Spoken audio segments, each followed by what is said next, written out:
आपण खूप जणींचं पाहतो की घरामध्ये तर खूप गोंधळ आहे, घरात खूप काम आहे आणि त्या व्यक्तीकडे पाहिल्यावर त्या त्या पर्सनकडे पाहिल्यावर असं वाटतं की अरे ह्या एवढ्या ड्रेसमध्ये आणि ह्यांची बॉडी कमी व्हायच्या ऐवजी वाढतच चालली.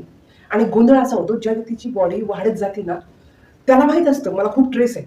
पण तरीसुद्धा माझी बॉडी वाढत चालल्यामुळे माझ्या कोणी क्यू करत नाही, कोणी मला हेल्प करत नाही, कोणी मला समजून घेत नाही. ह्या सगळ्या गोंधळाला म्हणतात की भावनिकरित्या आपण ते टेन्शन घालवण्यासाठी जे काय अन्न पोटात घालतोय त्याचा हा साईड इफेक्ट.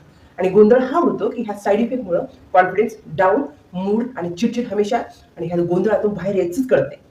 खूप जणांबरोबर असं होतं. असे तुम्ही खूप सारे एक्झाम्पल पाहिजे असेल.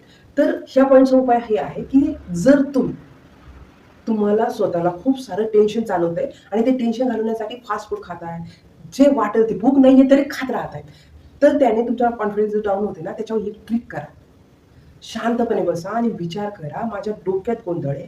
ते टेन्शन मी घालवण्यासाठी जे काही पोटात भरतोय आणि त्याने साइड इफेक्ट झाल्याने मला जे काही चिडचिड होतंय, कणकोंडेपणा येतोय, कामामध्ये उत्साह राहत नाही, ह्याचा सगळ्याचा गोंधळ थोडासा बाजूला करून टेन्शन एका साईडला घेऊन काढू आणि मला खरंच भूक लागली का?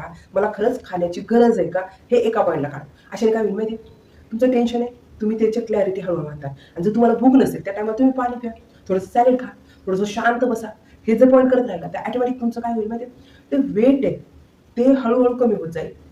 कारण तुम्ही भूक नसताना खायचं बंद केलं, ऑटोमॅटिक तुमच्या शरीरात पाणी जाणार.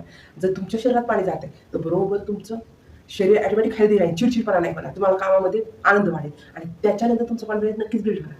तर ह्या पॉईंटचं आवर्जून लक्ष द्या, की तुम्ही भावनिकरित्या खाताय का चिडचिड होतीये, एकलकोंडापणा जाणवते म्हणून खात राहताय. या पॉईंटचं आवर्जून लक्ष द्या आणि मग अशाने काय होईल, तुमचं कॉन्फिडन्स नक्कीच वाढेल आणि तुम्ही दरवेळेस हॅपी राहता.